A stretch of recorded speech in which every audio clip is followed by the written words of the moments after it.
In 1962, I was still, if not young, I was naive and innocent, you know? And I did not really know the extent of corruption in the labor movement. In fact, very few people were really ready to acknowledge it. I mean, there was always talk about pockets of corruption, you know, just like they would once talk about pockets of poverty in the United States. But there was almost no willingness to recognize the depths of corruption. The Association for Union Democracy is essentially a civil liberties organization that specializes or focuses on the rights of members in their union to free speech, fair election, due process in trials, and fair hiring.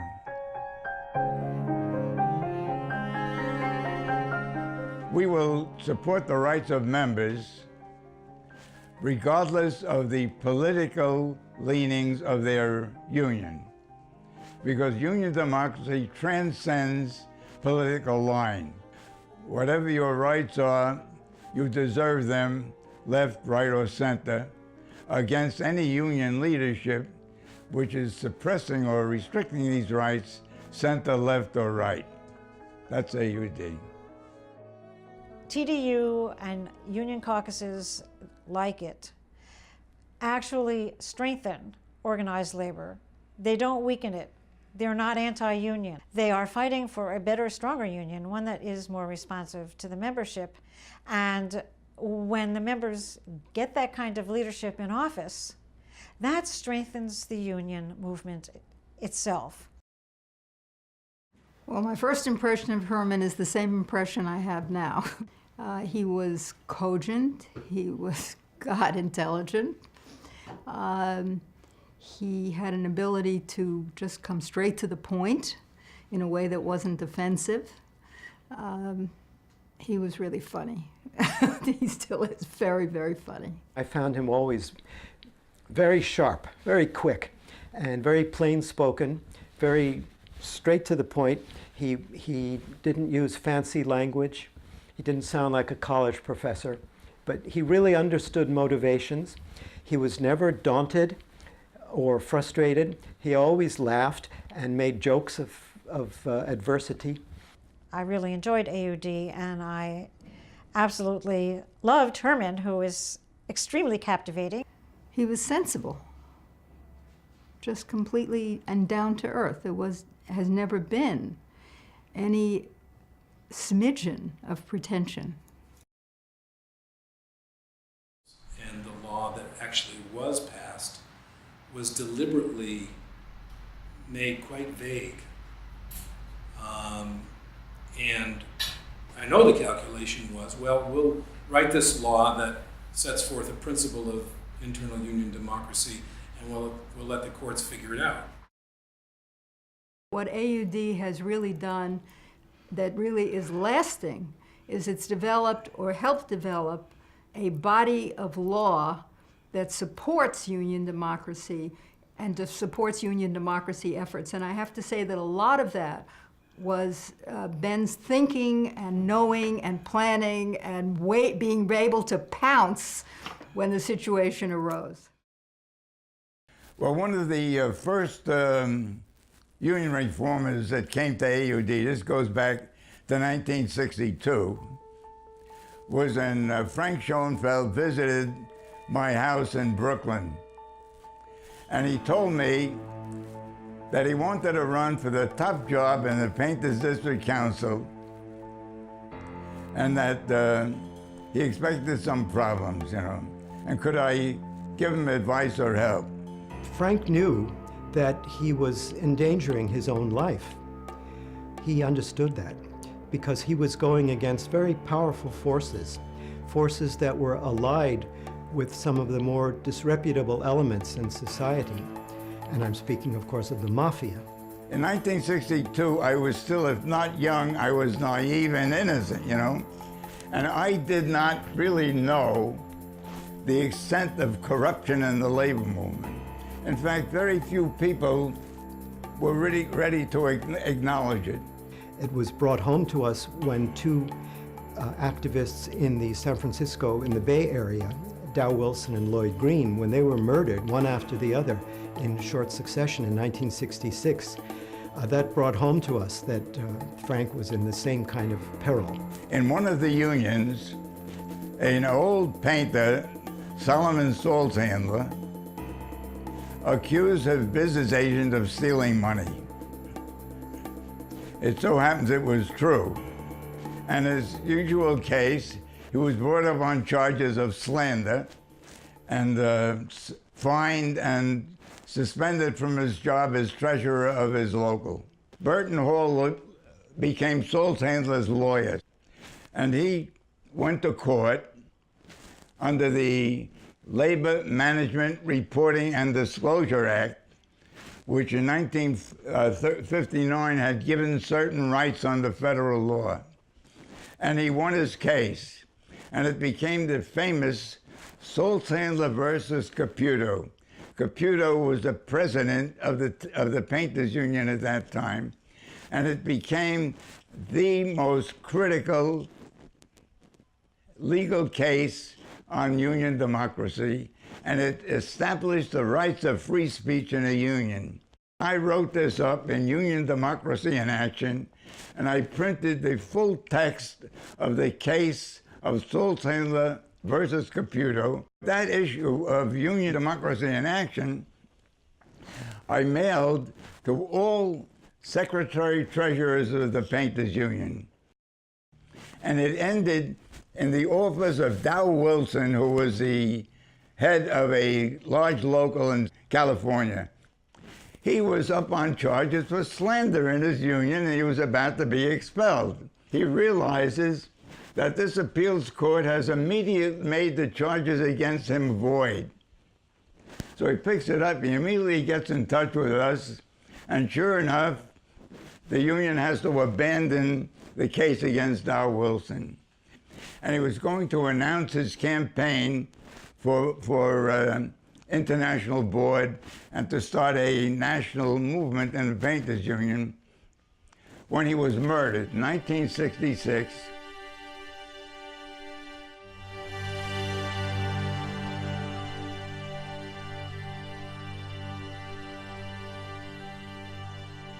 Within a year or two, the head of the Painters Union there and two contractors were actually convicted of the murder of Dow Wilson and a second one of his colleagues, Lloyd Green, and they were sentenced to life in prison. But that took, a little time.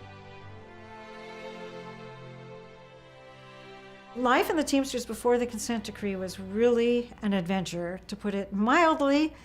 TGU meetings in Detroit were held behind locked doors and secret locations.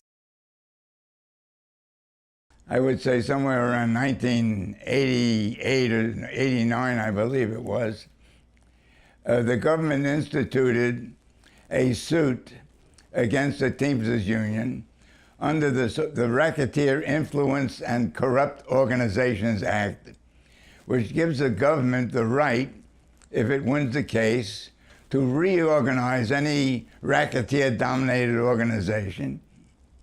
And the government-appointed supervisor, Michael Holland, came with a proposal to the judge, to the federal judge in charge, in which he said he would supervise but not conduct the election. We immediately saw that that election would be fraudulent. We presented an amicus brief to the judge in which we rejected the idea that was presented by the government-appointed official, and we proposed that he conduct the elections in every local. I got a call which told me that the court had thrown out the proposal of their government-appointed supervisor and had adopted the proposals of AUD. And I believe that without our participation at that point, it would have been a fraudulent election, and the organized crime-dominated Teamsters Union would end up still being run by organized crime. When Joseph Lebonsky ran into trouble in the miners, he called upon Joe Rao to be his attorney. Jablonski, his client, is murdered. Not a single labor leader in the United States expressed any dismay at the murder of Jablonski. Oh, it's been rather shameful. One thing that can be said through Democratic and Republican administrations alike is that this is a statute that federal bureaucrats have not had much stomach for trying to enforce. After all, individual labor union members don't have much of a constituency that the bureaucrats and their superiors have to try to appeal to. Consequently, whether one is talking about Democratic or Republican administration, those rights are quite often swept under the rug. When Joe Rao won his case in federal court, there was an election scheduled under the supervision of the U.S. Labor Department. Judy, being a law student at NYU, undertook to organize two groups of students, I think two groups of 4 or 5 each, and they drove down into the mining areas of Pennsylvania, and they informally observed elections in various locals. Now, of course, it was of no consequence to the election, and they didn't need our help, but it was very important for the morale of union democracy. The big industrial complex of the Calumet region was all in one district, and was represented by one power broker within the union. His name was Joe Germano. That Germano was deciding to retire, and he had handpicked his second in command, a guy named Sam Evett, who had been in office for many years thanks to Germano. Eddie and his friends started to think that Sam Evett, who had never run for the office but was handed the office, was vulnerable. And there was a lot of enthusiasm throughout the district in the big plants that Eddie should run for office. We started that election like a year and a half before the actual election date. That's what it took us. We were working on a shoestring, didn't have any money. Very few cadre that would go in day out, no full-time people, nothing like that. We did win the election, but we lost it on the count by virtue of them stuffing the ballot boxes in various locations. I think it was something like 1,600 or 1,800 votes that were forged, having him win by 600 votes or something like that. They had a rerun election. The federal government run the election.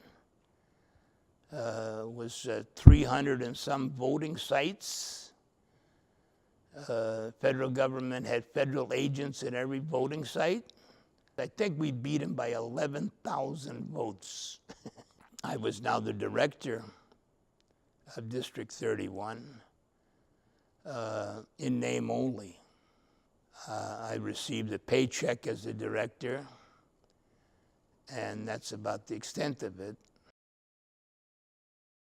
And they started to draw in some of the best lawyers in the world, believe me, to come and wanted to work. Ask, can I help? I want to, be your counsel or on this. They started to bring in some of the experts in research and writing. The sympathy question and the public sentiment now shifted. It is on our side. There were provisions in union constitutions such as speaking ill of a fellow member, slandering an official, revealing the business of the union outside the union, so that, for example, handing out a newsletter at the plant gate where somebody other than a member might get it would be a violation of this constitutional provision. Causing dissent or causing dissension was a common constitutional provision. And what the Boswell case did was force the change in the Constitution. I was able to get a prominent, rich law firm to represent Dan Boswell in an attack on the IBW Constitution. We got the right to send people into the various districts of the IBW to find out how many members had been disciplined under these clauses. We had discovered that at least 1,000 or maybe more IBW members had been disciplined under these clauses. On the basis of that consent decree,